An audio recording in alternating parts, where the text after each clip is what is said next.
Do you want to do a couple of CAGbag questions or just say goodnight? I leave it in your hands. Are they good ones? Oh, yeah, they good questions. Well, you can decide. You don't have to answer if you don't want to. Toxtra wrote in, or Todd of War, what was the best part of 2022 for each of the hosts?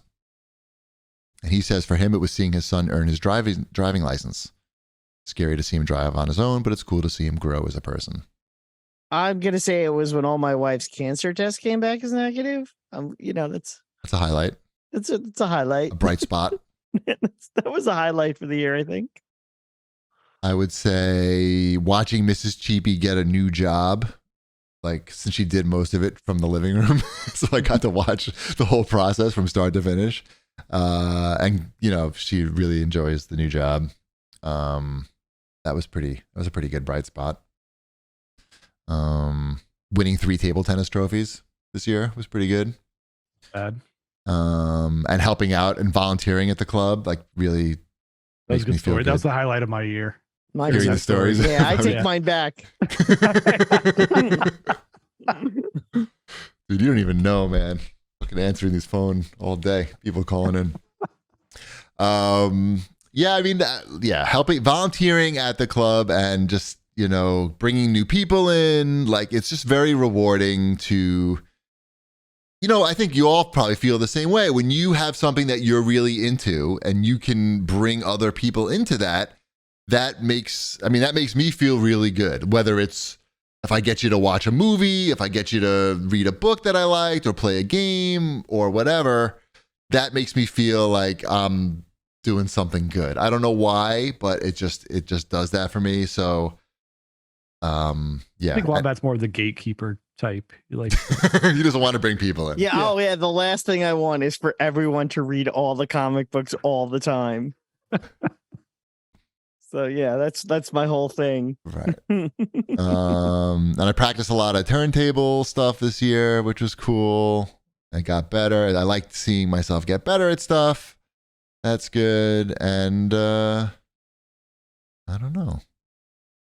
And watching Ben excel at his like new career that's pretty cool. The weed industry, mm-hmm. Like that was like, even though like I didn't really have anything to do with it, but it was still a bright spot for me just to watch like one of my friends like take a big chance on something and have it pay off. So that was really cool.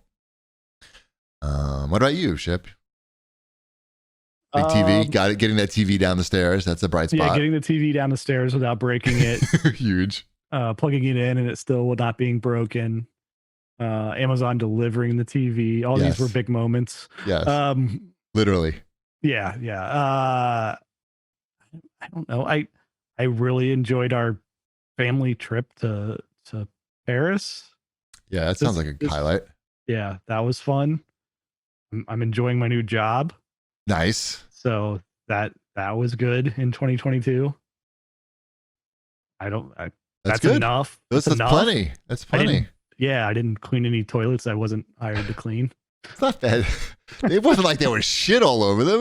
They were a little dirty. It wasn't like I was scrubbing the shit stains. Mm-hmm. It's all good. Yeah.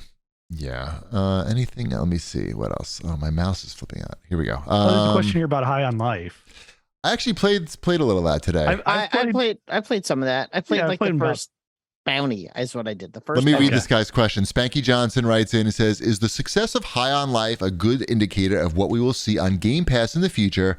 Since Microsoft made the big investment on first-party studios a few years ago, is that a Microsoft first-party game?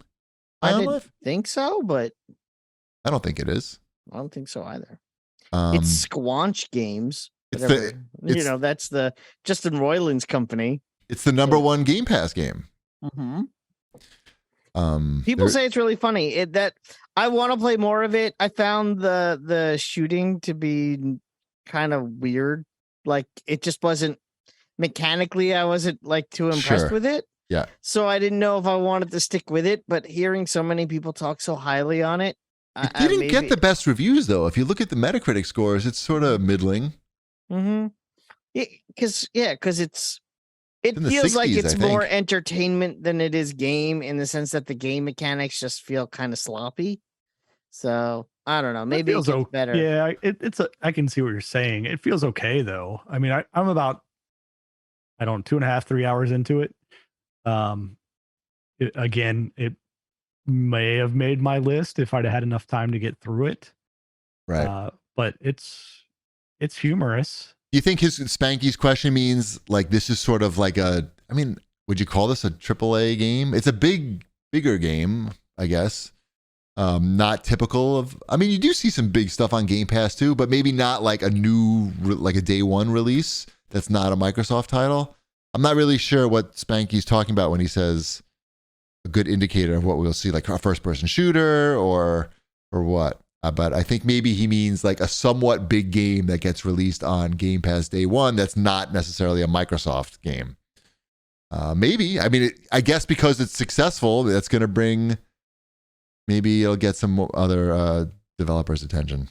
Sure. Who knows? All right, that's enough questions, I feel.